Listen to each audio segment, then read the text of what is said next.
स्थान था वह भी हाउसफुल हो गया। वहां पे लिख दिया गया हाउसफुल। समय खत्म हो चुका। अब जितने भी अवगुण आने का प्रयास कर रहे थे और देखा यहाँ पे तो लिखा हुआ है हाउसफुल, अब कोई भी अवगुण अंदर एंट्री नहीं करेंगे। टिकट घर वो तत्काल बंद हो चुका है। ऐसे ही वह अवगुण दूर से ही निकल गए, चले गए, इधर उधर भटक गए। आप लोग कहते हैं हमें गुस्सा आता है। बहुत से लोग कहते हैं ना, किस किस को आता है गुस्सा? किस किस को आता है गुस्सा? अरे आप लोग कहते हैं हमें गुस्सा आता है, तो आप गुस्से से प्रेम करते हैं, आप गुस्से का सम्मान करते हैं, उसका आदर सत्कार करते हैं, उसको अधिक स्थान देते हैं, इसलिए आपके अंदर गुस्सा आता है।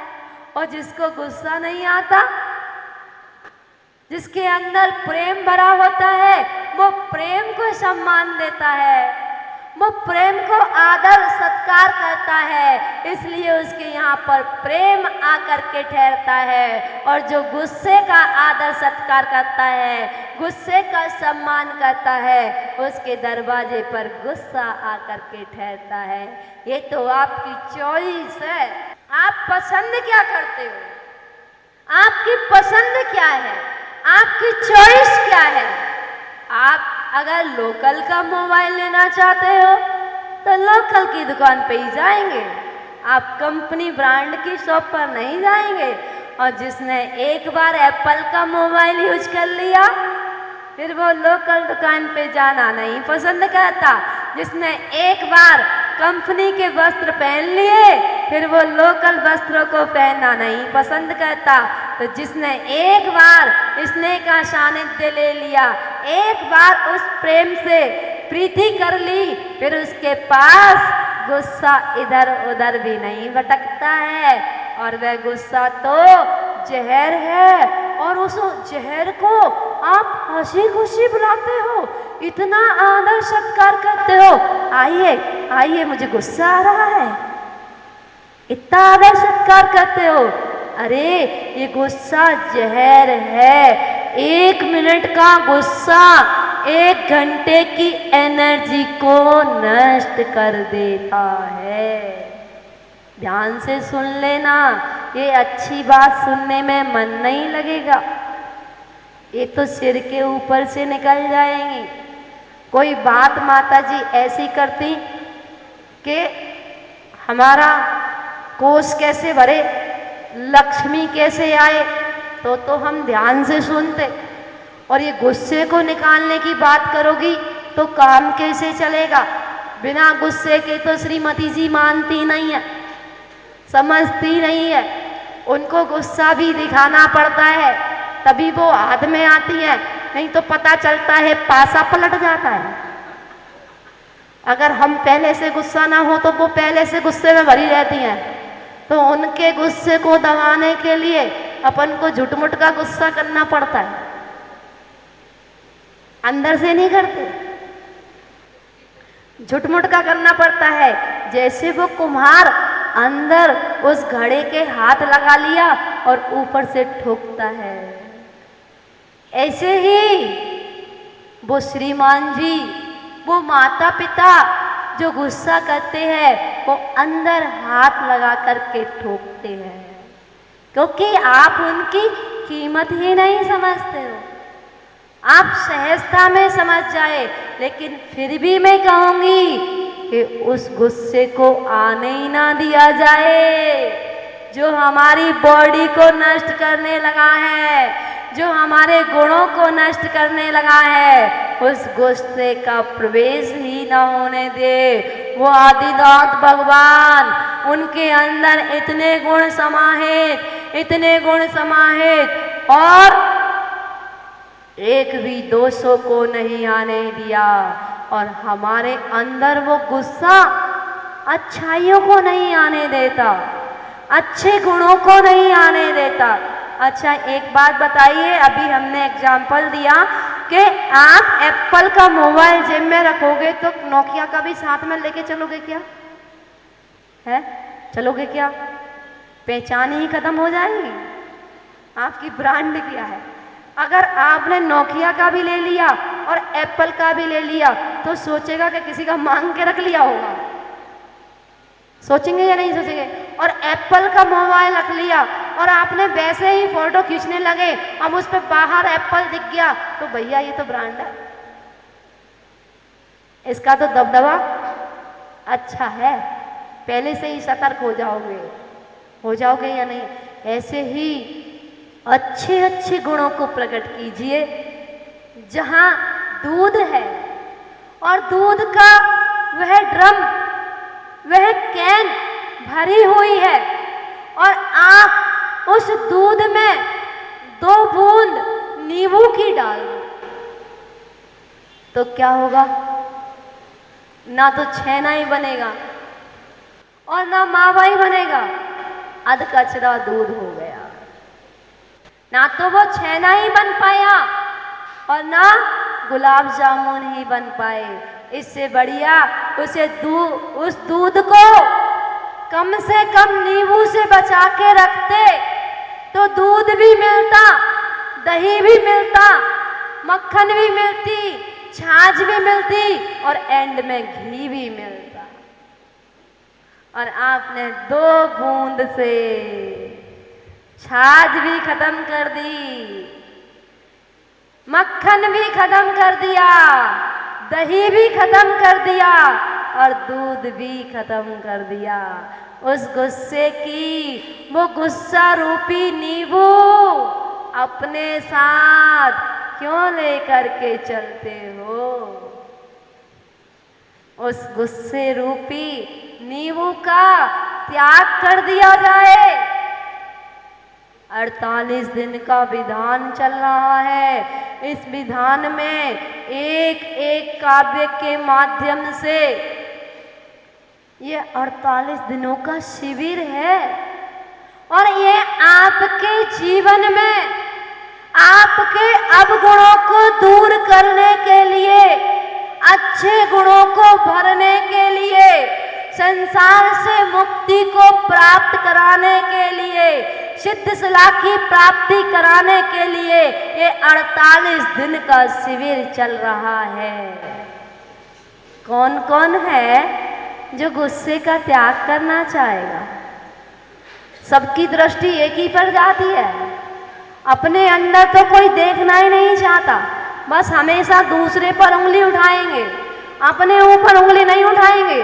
जब देखना आगे पीछे देखेंगे, आगे पीछे देख रहे हैं, अरे भैया इसमें एक भी व्यक्ति मुझे बता दो जिसको गुस्सा नहीं आता, पर देखेंगे दूसरे को।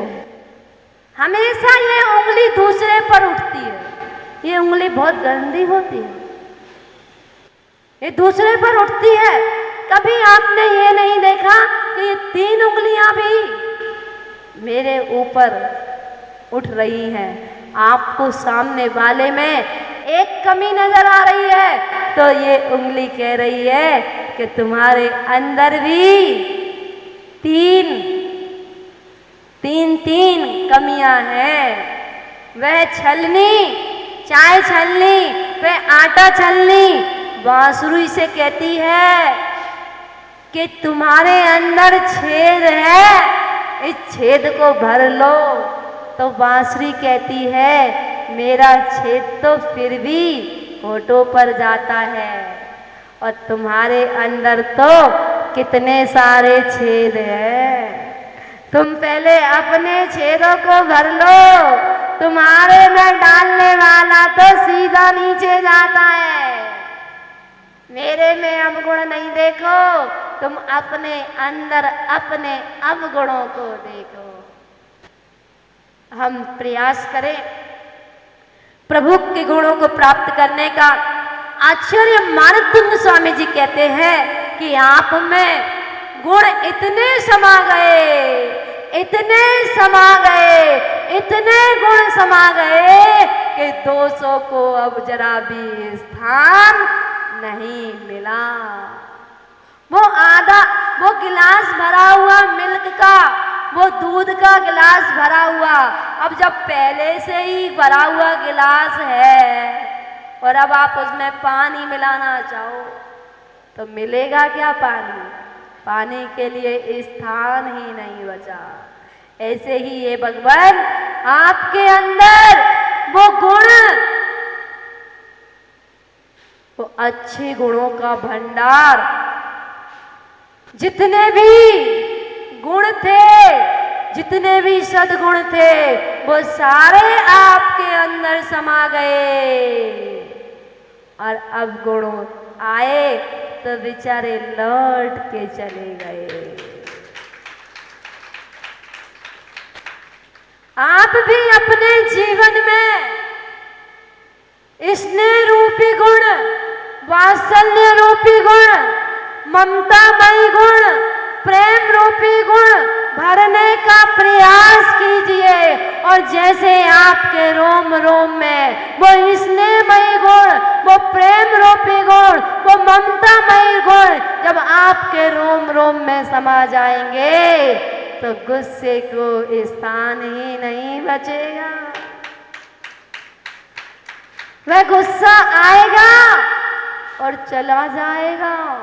जब आप किसी से स्नेह करते हो, वात्सल्य भाव रखते हो, तो उसके अपशब्द भी स्वीकार हो जाते हैं, अपशब्द भी अच्छे शब्द लगने लगते हैं।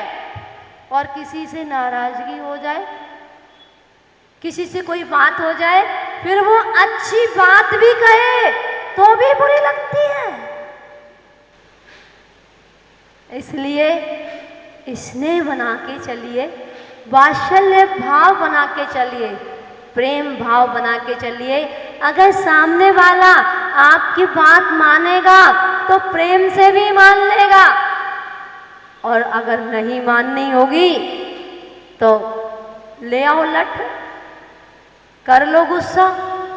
और सामने वाला कहता है हाँ, मुंह में दांत नहीं, पेट में हाथ नहीं, हाथ पैरों में दम नहीं, और हम किसी से आ जाओ मैदान में। और वात्सल्यमय गुण कहता है, प्रेम गुण कहता है, स्नेह गुण कहता है, ये गुस्सा ये मेरे लेवल का है ही नहीं, ये मेरी कैटेगरी का है ही नहीं। आजकल मित्र भी कैसे बनाते हो, पहले उनका बैकग्राउंड देखते हो, तब जा कर के मित्र बनाते हो। इनका बैकग्राउंड कैसा है, कैसे इनके माता पिता है, कैसे इनके संस्कार है, कैसे इनका व्यापार है, सारी चीज़ें खोजबीन कर लेते हो। जब किसी से मित्रता करते हो तो बताइए, एक म्यान में दो तलवार रुकेंगी क्या? एक क्रोध और एक क्षमा रुकेगी क्या? एक प्रेम और एक गुस्सा गुण दोनों रुकेंगे? एक अवगुण और एक सद्गुण क्या एक ही तलवार में रहेंगे? एक ही म्यान में रहेंगे क्या? दो तलवार रहेंगी क्या? जहां एक म्यान में दो तलवार रहे उसका नाम ईदगाह।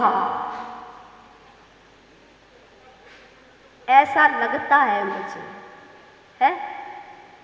ईदगाह में ही रह सकती हैं, वो आगरा में ही रह सकती हैं।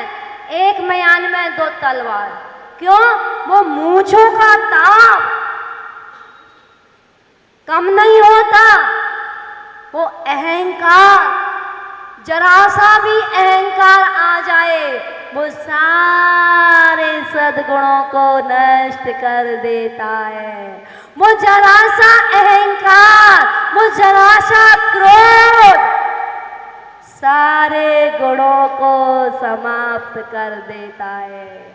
आप देखना, जो जितना बड़ा व्यक्तित्व होगा जिसका, जो जितना बड़ा व्यक्ति होगा, जो जितना बड़ा उद्योगपति होगा, उसको कभी गुस्सा नहीं आएगा। उसके अंदर नम्रता, विनम्रता उसका गुण होता है। बड़े होने की पहचान है नम्रता गुण, प्रेम गुण, वात्सल्य गुण, स्नेह गुण उस बड़े व्यक्तित्व की पहचान हुआ करती है। हम भी आचार्य मानतुंग स्वामी जी ने जो अपने अंदर जितने भी सद्गुण प्रवेश हुए हैं उनके अंदर, हम भी उनसे यही सीखना चाहते हैं कि हे भगवान, आज जो हम विधान कर रहे हैं, आज जो आपका गुणगान कर रहे हैं, आपके गुणगान के माध्यम से है भगवान, हम प्रार्थना करते हैं कि हमारे अंदर अवगुण प्रवेश ना करे, हमारे अंदर वो क्रोध, मान, माया, लोभ, अवगुण प्रवेश ना करे। हमारे अंदर अगर प्रवेश करे, आपके विधान के माध्यम से, आपके गुणगान के माध्यम से, आपके स्मरण के माध्यम से, आपके ध्यान के माध्यम से अगर प्रवेश करे, तो क्षमा गुण प्रवेश करे, मार्दव, आर्जव, शौच, सत्य, संयम, तप, त्याग, आकिंचन, ब्रह्मचर्य जैसे गुण प्रवेश करे।